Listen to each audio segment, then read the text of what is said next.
बच्चों अब हम कर रहे हैं chapter number 12, air, water and weather. Okay, तो सबसे पहले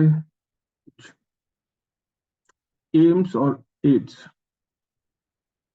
तो एड्स को छोड़ देते हैं, एम्स को पढ़ते हैं। जो एम है वो है to enable the student to understand how the sun affects the movement of air and changes the form of water.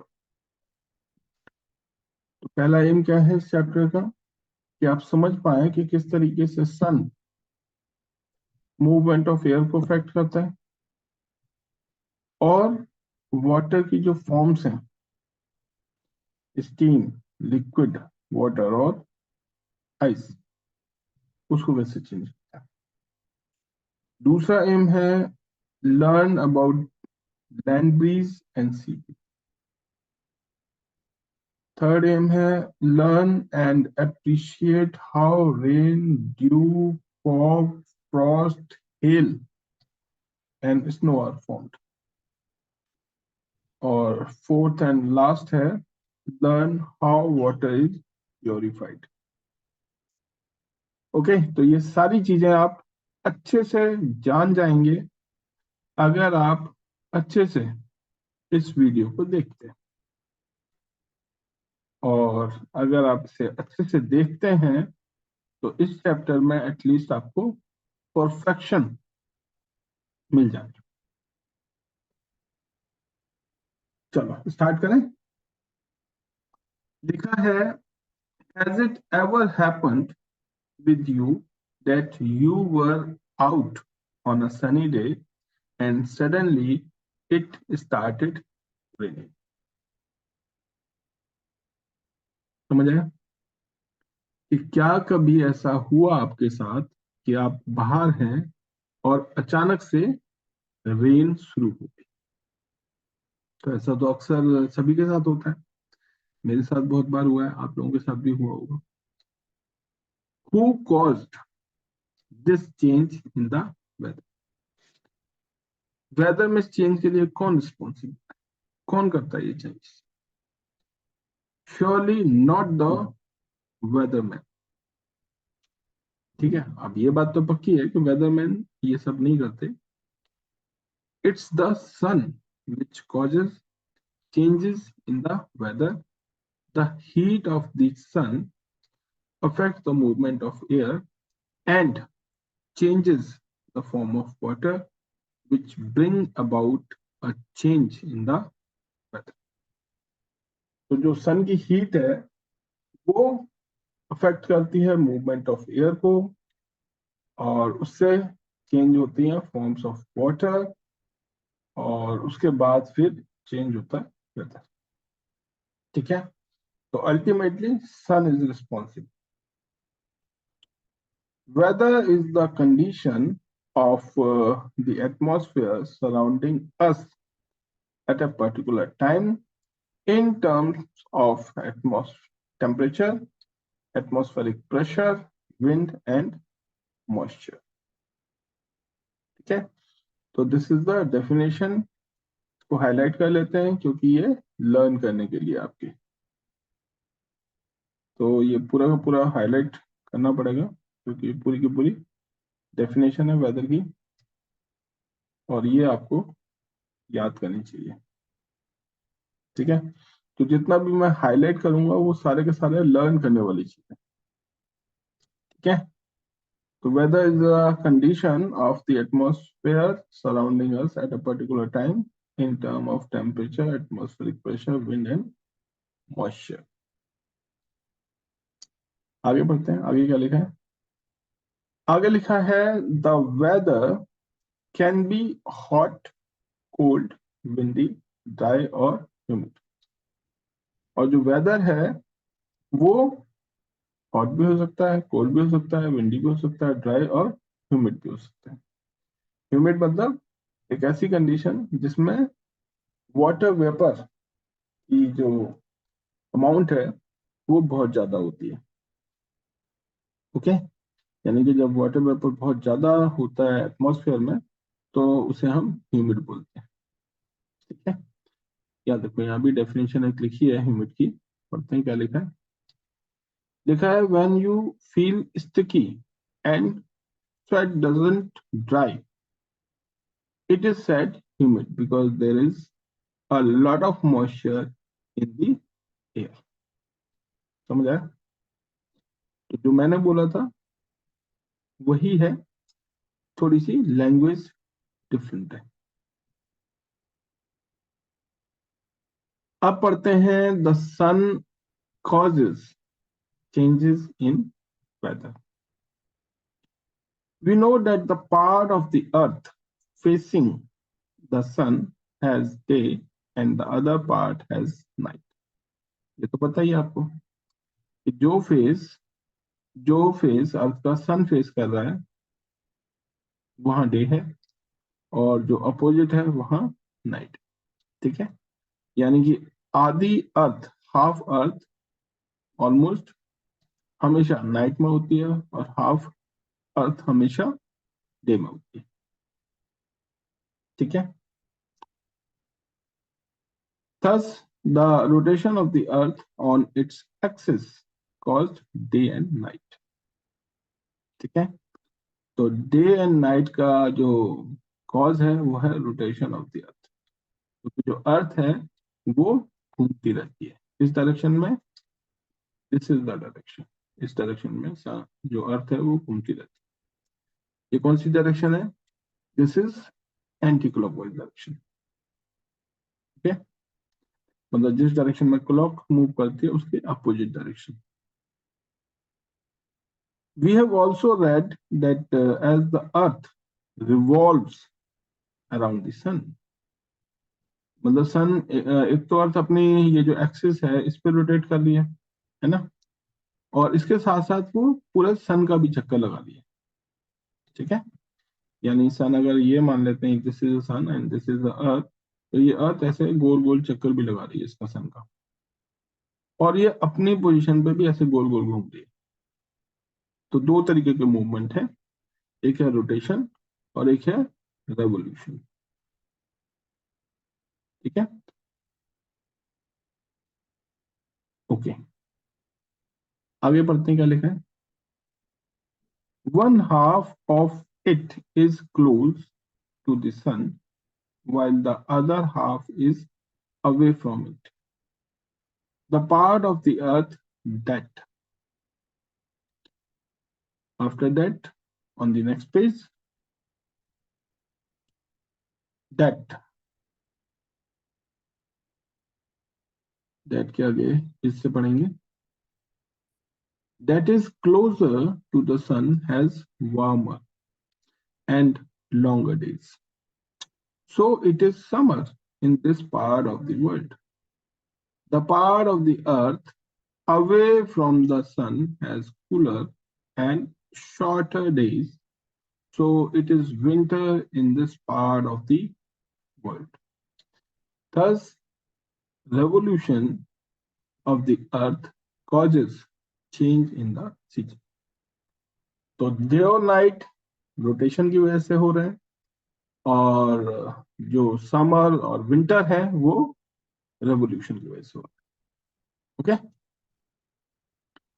यानी अर्थ जो चक्कर काट रही है उसी की वजह से ये सब हो रहा है। इन countries like India, winter, summer, and monsoon are the three main seasons। However, even during one season, the weather changes from day to day and sometimes from hour to hour। तो हालांकि सीजनल चेंज तो है ही, लेकिन फिर भी जो weather है वो डे टू डे चेंज होता है, और कई बार तो आवर टू आवर भी, यानी हर घंटे नया चेंज आ रहा है। समझ आया?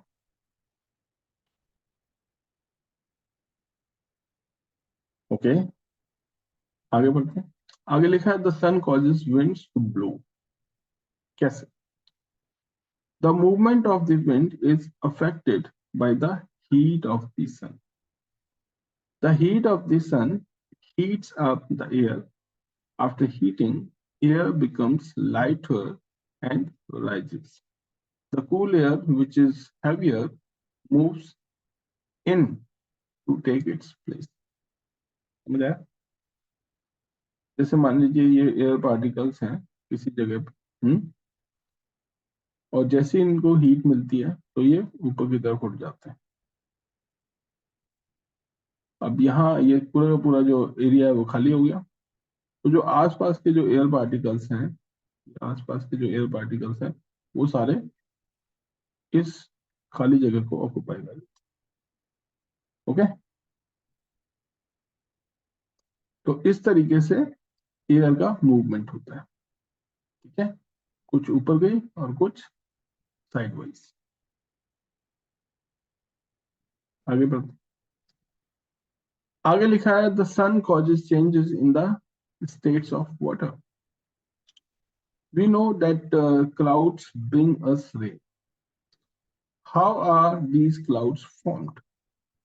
The heat of the sun changes water into water vapor, and this water vapor rises and forms clouds. When clouds become too heavy, they fall as rain. Water vapor falls as snow when the atmosphere is extremely cold. Okay, तो ये तो हमें पता ही है कि जो rain है वो क्लाउड से क्या आते हैं। क्वेश्चन ये है कि क्लाउड्स कैसे बनते हैं, तो उसका आंसर ये है कि जो सन की हीट है वो वाटर को वाटर वेपर में कन्वर्ट कर देती है। तो water vapour rises and forms clouds. When clouds become too heavy, they fall as rain. Water vapor falls as snow when the atmosphere is extremely cold. ठीक है, मजा आया?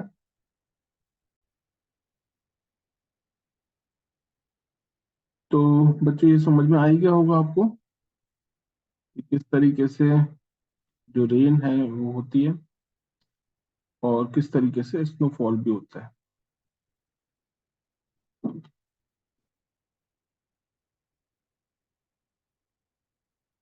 अब हम बात करेंगे एयर की। लिखा है we know air is all around us. We also know air contains water vapour, smoke, dust and germs. Around the earth is a thick layer of air. Moving air is called wind. Fast and strong winds can cause a storm.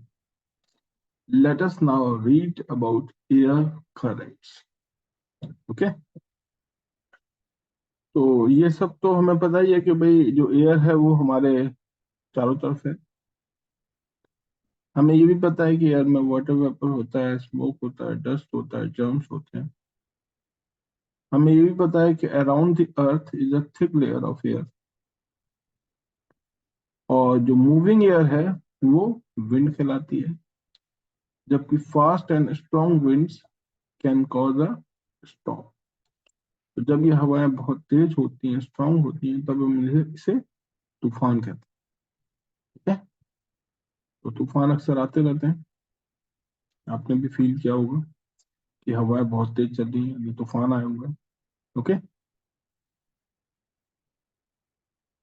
चलो अब पढ़ते हैं hot and cold air.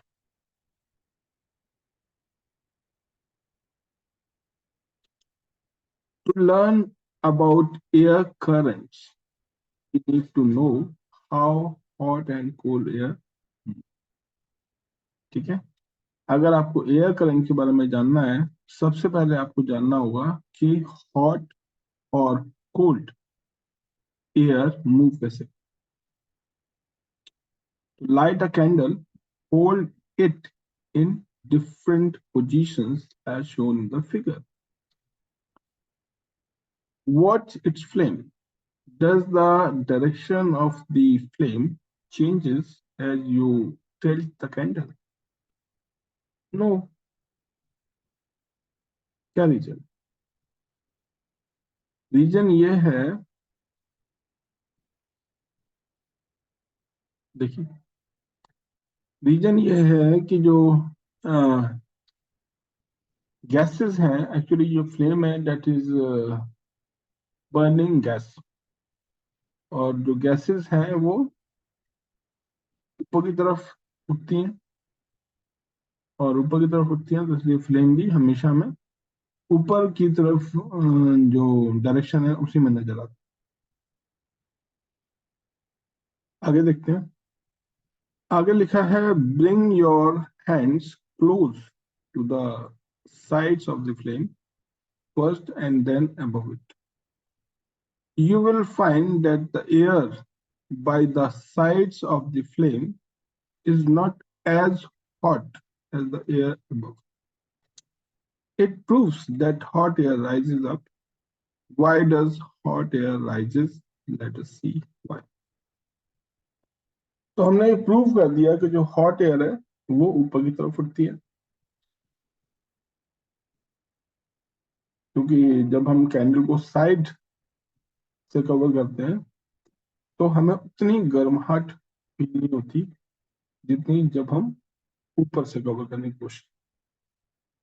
Okay, एक और activity है, लिखा है, take a cardboard और wooden box with a glass front, fit two wide glass tubes in holes at the top to form chimneys. Put a small lighted candle.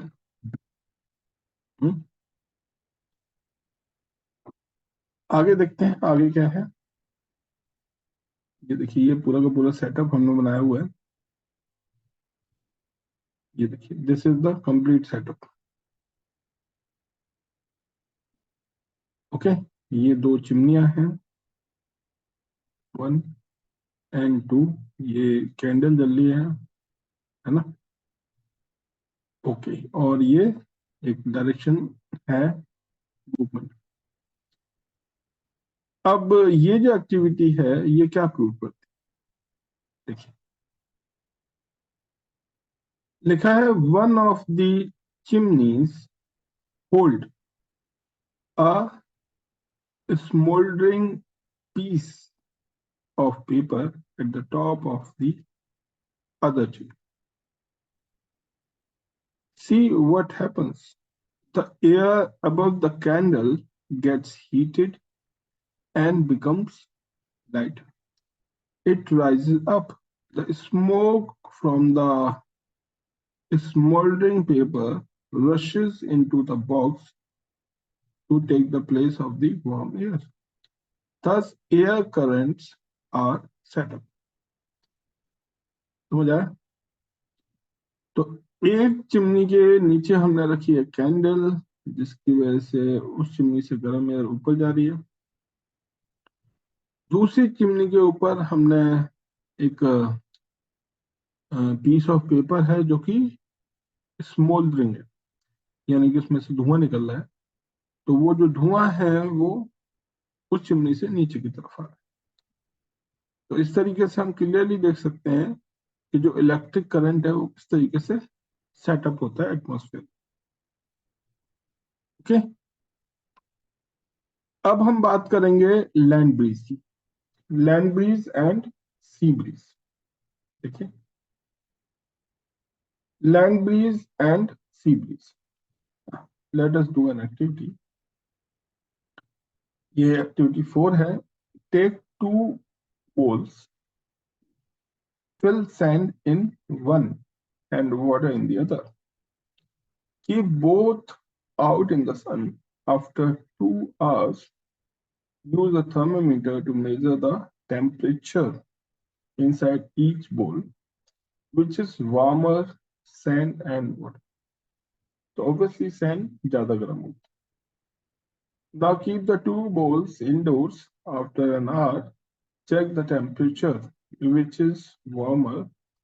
Complete this table with the words warmer and cooler. तो आप देखेंगे कि जो sand है वही जल्दी ठंडी होती तो जो सैंड है वो जल्दी से गर्म भी होगी और वो सैंड जो है वो जल्दी से ठंडी भी होगी। अगर टेम्परेचर मिलेगा ये तेजी से गर्म होगी, टेम्परेचर नहीं मिलेगा तो ये जल्दी से ठंडी भी होगी। ठीक है, okay. In a given time period sand and water do not absorb or reflect the same amount of heat. Okay, heat ऊपर लिखा है तो चलते हैं, ये देखिए same amount of heat. Okay. As you can see from the table, sand or land absorbs heat faster than water. It also cools down faster than water does. On the other hand, water absorbs and loses heat more slowly than land. Okay. तो एक तरफ हम देखते हैं कि जो land है यानी कि जो जमीन है वो तेजी से गर्म होती है और तेजी से ही ठंडी हो जाती है, जबकि वाटर गर्म होने में भी टाइम लगता है और ठंडा होने में भी। okay? Land and water do not absorb or lose the same amount of heat in the same period of time. This difference gives rise to a land breeze at night and a sea breeze during the day. Let us see. और ये जो difference है land का और water का गर्म होने के रेट, मतलब रेट ऑफ एब्जॉर्बिंग हीट, ये अलग अलग है और इसी डिफरेंस की वजह से सी ब्रीज और लैंड ब्रीज होती है। तो दिन में सी ब्रीज और रात में लैंड ब्रीज। ओके, अब बात करते हैं सी ब्रीज आखिर है क्या। देखो,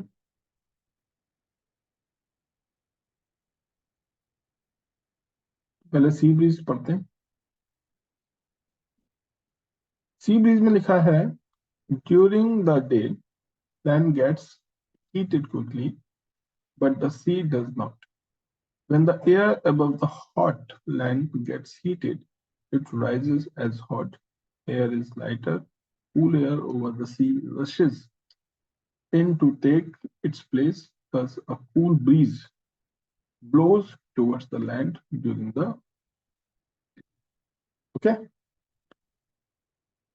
तो होता क्या है कि जब दिन होता है तो लैंड गेट्स हीटेड क्विकली, बहुत तेजी से गर्म हो जाती है, but the sea does not. When the air above the hot land gets heated, it rises as hot air is lighter. Cool air over the sea rushes in to take its place. Thus, a cool breeze blows towards the land during the day. Okay. हो सकता है कोई diagram बना हो land breeze और sea breeze का, तो मैं आपको दिखाता हूँ नीचे। यस, ये देखिए। अब आप देख सकते हैं यहाँ कि दिन में जब ये लैंड गर्म हो गई तो जो हॉट एयर है वो सीधे ऊपर की तरफ उठ गई। अब यहाँ सारा का सारा स्पेस खाली हो गया लैंड में, तो जो सी के ऊपर जो एयर है वो इधर मूव करने लगी। इसको बोलते हैं हम सी ब्रीज, मतलब सी से आने वाली हवा, सी ब्रीज। ठीक है, रात के टाइम में उल्टा हो रहा है, जो सी के ऊपर की एयर है वो ऊपर जा रही है और लैंड के ऊपर जो एयर है वो सी की तरफ आ रही है, and this is called land breeze. Simple है। ठीक है, तो सी ब्रीज तो हमने पढ़ ही लिया था। लैंड ब्रीज एक बार और पढ़ते हैं कि क्या लिखा है लैंड ब्रीज में। ओके, तो लैंड ब्रीज में लिखा हुआ है at night the land cools down faster than the sea, so the sea is warmer than the land. The hot air above the sea rises, the cooler air from the land blows towards the sea take its place. ठीक है, तो वही बात है, रात में land तेजी से ठंडी होती है और इन कंपैरिजन टू सी, तो सी अभी भी गर्म है तो उसके पास उसके ऊपर जो एयर है वो भी गर्म हो जाएगी और वो फिर ऊपर की तरफ, और जब ऊपर की तरफ उठेगी तो जो वैक्यूम बनेगा, जो खाली जगह बनेगी, उसको भरने के लिए आसपास की एयर यानी कि लैंड की तरफ जो एयर है वो उस प्लेस को ऑक्युपाई करेगी। तो इस तरीके से बना लैंड पीस। ठीक है, चलो आगे देखते हैं आगे क्या है। आगे ये देखो, ये दोनों पिक्चर्स तो मैं पहले ही डिस्कस कर चुका हूँ आपके साथ। अब है वाटर। वाटर में देखो क्या लिखा हुआ है। About 71% of the Earth's surface is covered with water. Water is not found only in rivers, seas, oceans, but it is also found underground. It is even present in the air. Most of our body weight is made up of water. Water changes its form on heating and cooling. Let us read now. ठीक है, तो बहुत सारी information आपके पास पहले से ही है, जैसे कि अबाउट 71% जो हमारी अर्थ है वो वाटर ही है, और वाटर जो है वो न केवल रिवर, सीज और ओशंस में हमें मिलता है, बल्कि अंडरग्राउंड भी हमें मिलता है। यहाँ तक कि एयर में भी वाटर है, जिसे हम वाटर वेपर कहते हैं, जिसकी वजह से मॉइस्चर बनता है, मॉइस्चर होता है। और जो हमारी बॉडी का वेट है उसमें भी वाटर का जो परसेंटेज है बहुत बहुत हाई है, और जो वाटर है वो चेंज हो सकता है हीटिंग और कूलिंग से। ठीक है, इसमें बहुत सारी इंफॉर्मेशन ऐसी है जो ऑलरेडी आपके पास है, और जो नहीं है उसे आप करेक्ट करो, उसे आप अभी के अभी अपडेट करो। ठीक है, इसके बाद बात करते हैं इवेपोरेशन की। Evaporation, what is evaporation? देखिए, the sun slowly heats the water on the surface of the earth to change it into water vapor. The process of change of water into water vapor due to heating is called evaporation. Evaporation of water takes place at a faster rate when there is a strong wind. So what is evaporation? The process of change of water into water vapor due to heating. तो heating की वजह से जब water vapour बनता है तो ये जो प्रोसेस है ये कहलाता है इवेपोरेशन।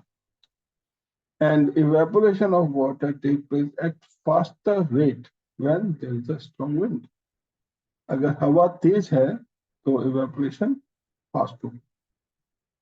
ठीक है, और कब होगा? दूसरा है कि अगर the exposed surface of water is large. ठीक है, यानी ग्लास में अगर उनमें पानी रखा है और प्लेट में अगर पानी रखा है तो प्लेट वाला जो पानी है वो तेजी से इवेपोरेट होगा। इसके साथ साथ the temperature of the surrounding is high. अगर टेम्परेचर ज्यादा है तो भी इवेपोरेशन फास्ट होगा। और द एयर इज ड्राई, यानी कि अगर एयर ह्यूमिड नहीं है, ड्राई है, तो भी इवेपोरेशन फास्ट होगा। ठीक है, आगे लिखा है water vapour goes up in the atmosphere and forms clouds. These clouds fall on the earth as rain. Water vapor also forms dew, frost, fog and snow. तो जो वाटर वेपर है goes up in the atmosphere and forms clouds. यही water vapour जब ऊपर जाती है तो इससे बनता है cloud. And these clouds fall on the earth as rain. Yeah. And water vapor also forms dew, frost, fog and snow. तो जो वाटर वेपर है वो ड्यू भी फॉर्म करती है, फ्रॉस्ट भी, फॉग भी एंड स्नो। ठीक है, तो ये सब फॉर्म करती है। आगे लिखा है condensation. So what is condensation? देखिए, when water vapour cools down, it changes into drops of water, and this is called condensation. तो कंडेंसेशन क्या है? कि वाटर वेपर से वापस से वाटर बनना is known as condensation.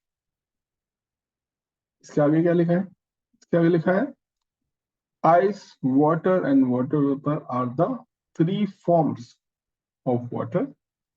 However, in nature, we see water in the form of fog, dew, frost, hail and snow.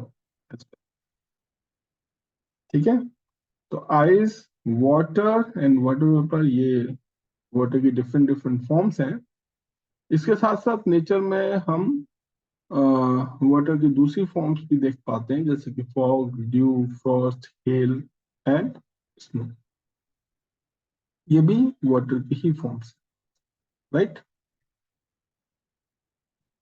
आगे देखते हैं आगे क्या लिखा है। ओके, आगे लिखा है फॉग के बारे में।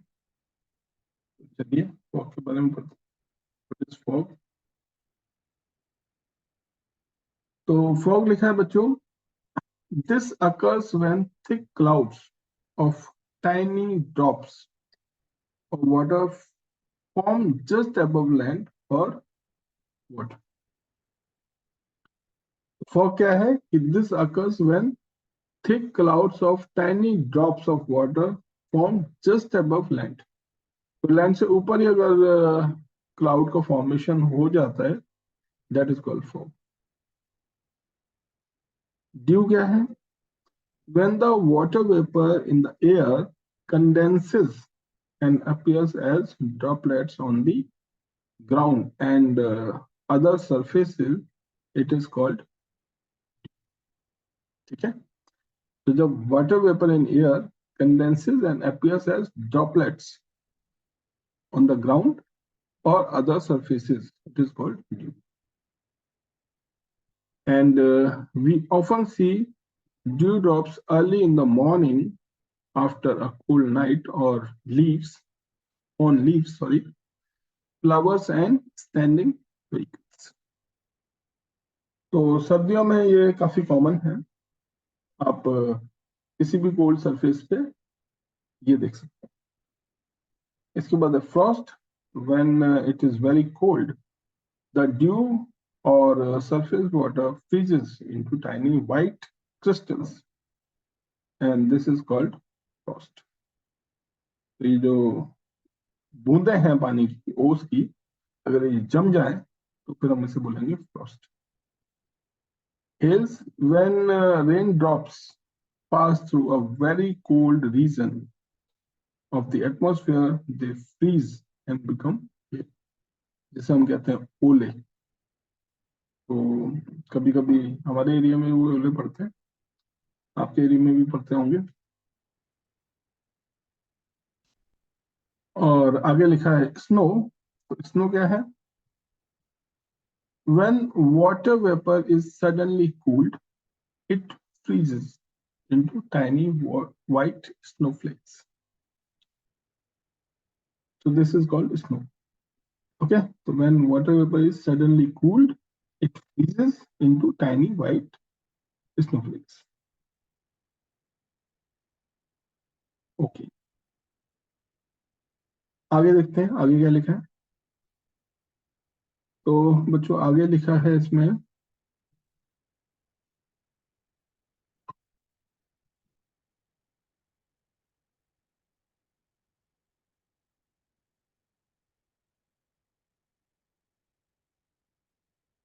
आगे है इम्प्योरिटीज इन वाटर। ठीक है, कि जो पानी है उसके अंदर इम्प्योरिटीज भी होती हैं कई बार। तो the water in wells and river is impure due to the presence of a insoluble impurities which can be seen, or soluble impurities which cannot be seen, and disease causing germs. ये तीन वजह है जिसकी वजह से water impure हो जाता है। कई बारी चीजें हमें साफ नजर आ रही होती हैं, वो इनसॉल्युबल इम्प्योरिटीज होती हैं। कुछ हमें नजर नहीं आती क्योंकि वो सॉल्युबल है। इसके साथ साथ डिजीज कॉजिंग जर्म्स हैं, तो जर्म्स तो वैसे भी नजर नहीं आते। ठीक है, इसके आगे देखते हैं आगे क्या है। आगे लिखा है प्योरिफिकेशन ऑफ वाटर। अगर पानी गंदा है तो उसे साफ भी करना पड़ेगा। कैसे करेंगे? पानी साफ करने के लिए कई तरीके हैं, जिसमें सबसे सिंपल वे है sedimentation and decantation to separate insoluble impurities, यानी कि जो वाटर में पूरी तरीके से मिक्स नहीं है, डिसॉल्व नहीं हुई। Let water stand for some time, impurities that are heavier than water will settle at the bottom of the water, leaving it clear, and this is called sedimentation. मतलब हमने कुछ नहीं करना है, हमने सिर्फ अपने वाटर कंटेनर को अनडिस्टर्ब्ड छोड़ देना है, जिससे जितनी भी उसमें इम्प्योरिटीज है वो सारी की सारी सेटल डाउन हो बॉटम में चली। इसके बाद now slowly pour out this clear water into another vessel, and this is called decantation. Okay, और अब जो पानी आपका साफ नजर आ रहा है उसको आप किसी दूसरे कंटेनर में ले लेंगे, दैट इज कॉल्ड डिकेंटेशन। इसके साथ साथ एक तरीका और है, और वो है filtration. Filtration, another process of purification is filtration. At home, while pouring tea, you filter it through a strainer. You could also use a clean piece of cloth. In school laboratories, students use filter paper to remove insoluble, ठीक है, mixed it from liquids.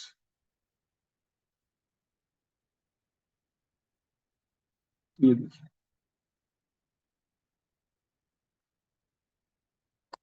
तो in schools, students use filter paper to remove insoluble impurities from liquid. तो ये हो गया हमारा कुछ process जिसके थ्रू हम वाटर को प्योर कर सकते हैं। इसके साथ साथ लिखा हुआ है कि similarly water on the surface of the earth gets filtered when it passes through. अच्छा, ये पानी अपने आप भी फिल्टर होता है, कैसे? देखो,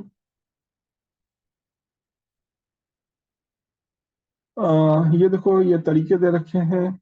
पहला तरीका जो है वो है सेडिमेंटेशन एंड डिकेंटेशन का। Okay, this is called sedimentation. ये पानी था, हमने इसे अनडिस्टर्ब छोड़ा और ये फिर कुछ इस तरीके का हो गया।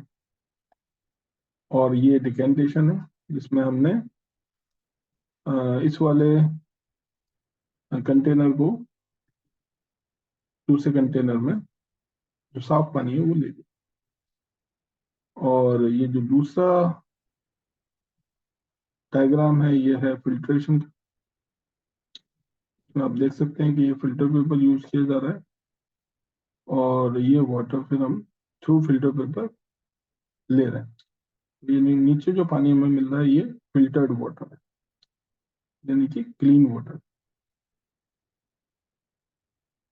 इस चैप्टर में आपके लिए लर्न करने के लिए, याद करने के लिए, समझने के लिए बहुत कुछ है। बड़ा चैप्टर है थोड़ा, आपको अच्छे से करना पड़ेगा तब जाके ये तैयार होगा। इसके बाद एक फैक्ट लिखा हुआ है, Antarctica is the coldest, windiest, and the driest place on Earth. The lowest temperature ever recorded was minus 89.6 degrees Celsius in 1983, at Russia's Vostok station. आप सोचिए -89.6 डिग्री सेल्सियस 1983 में, तो बहुत ठंडा है वहाँ। वहाँ पॉसिबल नहीं है किसी का जाके वहाँ स्टे करना। ओके, चलो आगे देखते हैं। आगे है, आगे हम इसे कंटिन्यू कर रहे हैं जो ऊपर हमने छोड़ा था प्रीवियस पेज पे, उसी को हमें कंटिन्यू करना है। ठीक है, तो प्रीवियस पेज पे हमने छोड़ा था, ये देखिए, similarly water on the surface of the earth gets filtered when it passes through, through के बाद से हमें पढ़ना है थ्रू लेयर्स। ठीक है, तो through layers of soil to become underground water, and that is why this water is mostly safe and fit for drinking। तो जो अंडरग्राउंड वाटर है उसमें जो क्या कहते हैं इनसॉल्युबल इम्प्योरिटीज तो नहीं होती, हो भी नहीं सकती, और जो सॉल्युबल है और उनके बड़े पार्टिकल्स होते हैं तो वो भी प्योरीफाई हो ही जाते हैं, क्योंकि डिफरेंट लेयर से वाटर को जाना होता है। लेकिन कुछ केमिकल्स हैं जो इस प्रोसेस से रिमूव नहीं किए जा सकते। तो जो टाउन इंडस्ट्रियल एरियाज वाले सिटीज हैं वहां पे underground water is not safe for drinking. ठीक है, फॉर एग्जांपल दिल्ली, तो दिल्ली में underground water is not safe for drinking. आगे लिखा है, though we can obtain clear water by these methods, water may still contain germs and be unfit for drinking. So we must purify the water to make it safe for drinking.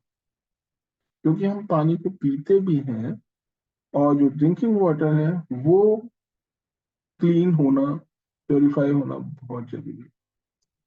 अगर वो purify नहीं है तो फिर हमें water borne disease हो सकती है। Okay, chemicals like chlorine are used to kill germs at the waterworks of a city. The process of adding chlorine is called chlorination. Bleaching powder also kills germs in water. If well water has to be used, potassium permanganate should be used to purify it. The safest method of purifying water is to boil it, as boiling destroys germs. Okay?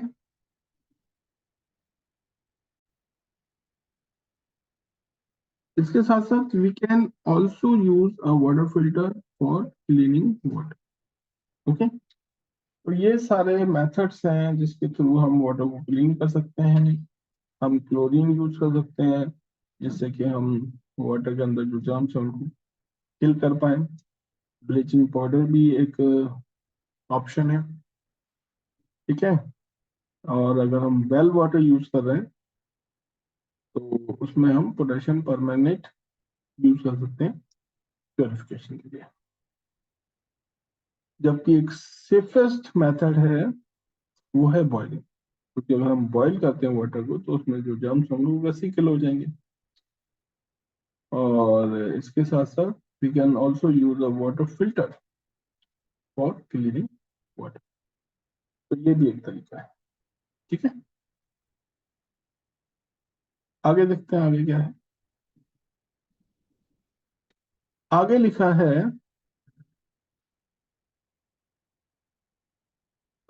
It is important to store and handle water properly. It must be kept it covered. ठीक है, तो पहली चीज तो यह है कि it is important to store and handle water properly, हम अच्छे से स्टोर करें, अच्छे से हैंडल करें। इसके साथ साथ it must be kept in covered, covered utensils, हाँ, कवर्ड वेसल्स लिखा हुआ है। वेसल्स और यूटेंसिल्स की बात होती है। Covered vessels which are cleaned regularly. The vessel used for taking out water from the container must also be cleaned. ठीक है, तो जो वेसल आप यूज कर रहे हैं जिसमें वाटर को स्टोर कर रहे हैं वो क्लीन होना चाहिए, और जिस वेसल के थ्रू आप वाटर को बाहर ले रहे हैं वो भी क्लीन होना चाहिए। इसके साथ साथ देखो क्या लिखा हुआ है, इसके साथ साथ लिखा हुआ है कि water changes it's form and moves in a cycle in nature. Water that falls as rain and the water that we throw away goes down into the ground. It seeps through the topsoil, the subsoil, and porous rocks. It finally settles below the porous rocks as it cannot pass through the non-porous rock.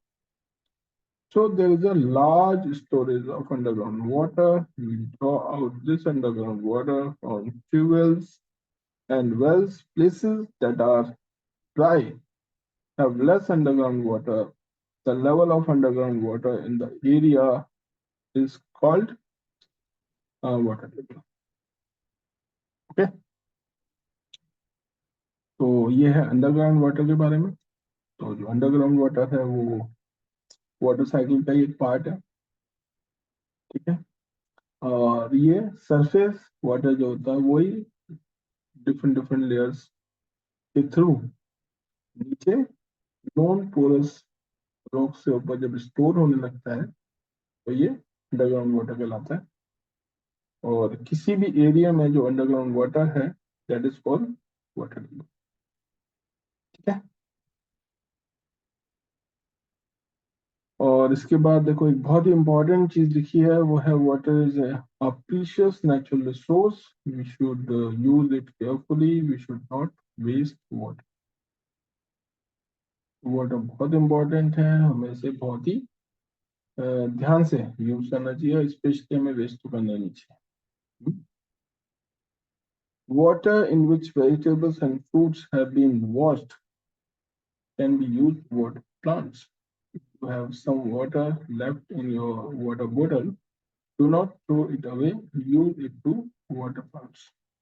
ठीक है, तो इस तरीके से हम जहां तक हो सके पॉसिबल हो वहां तक हमें वाटर को सेव करना चाहिए और वाटर को बचाना चाहिए।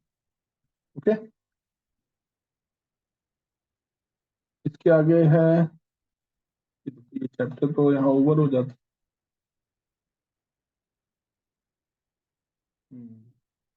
लेट अस से इट अगेन। तो ये तो हमने सारा कर ही दिया, एक बार दोबारा कर लेते हैं। The sun causes changes in weather. It affects the temperature and length of the day. Air currents are set up when hot air rises and cooler air takes its place.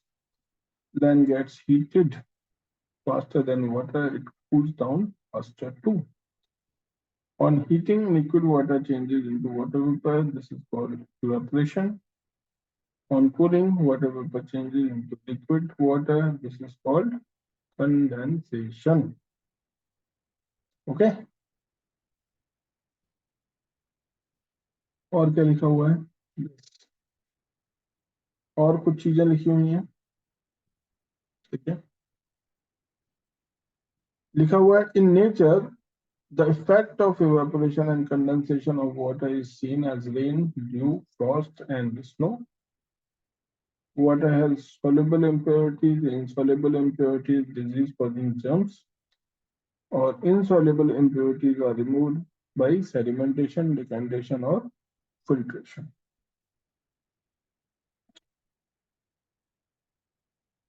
Okay. ये chapter हो गया बच्चों finish. इसके बाद आपकी exercise शुरू होती है, इंटेंस के क्वेश्चंस भी थे जो हमने देखे नहीं, तो ये हम अपने नेक्स्ट वीडियो में लेने वाले हैं। ओके, तो तब तक इस चैप्टर को थोड़ा सा समझो, दोबारा से देखो अच्छे से। क्योंकि जितनी ज्यादा बार देखोगे उतनी ज्यादा समझ में आ जाएगा, और जितना ज्यादा समझ में आएगा उतनी ही आसानी से बैक एक्सरसाइज आप खुद ब खुद कर पाओ। हालांकि मैं भी कराऊंगा, मैं कराऊंगा नेक्स्ट वीडियो में, मैं ये सारी बैक एक्सरसाइज आपको कराऊंगा। लेकिन अगर आप खुद ब खुद कर पाते हैं तो वो तो वेल एंड गुड हो जाएगा। ओके, तो चलो हम जब तक नेक्स्ट वीडियो में मिलते हैं इसकी बैक एक्सरसाइज के लिए, तब तक आपके पास टाइम है।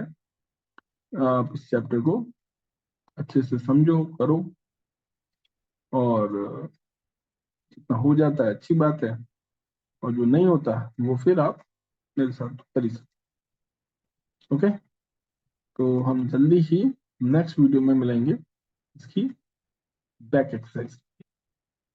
Okay, till then, as many times you can watch this video, you should, you must. Okay, thank you.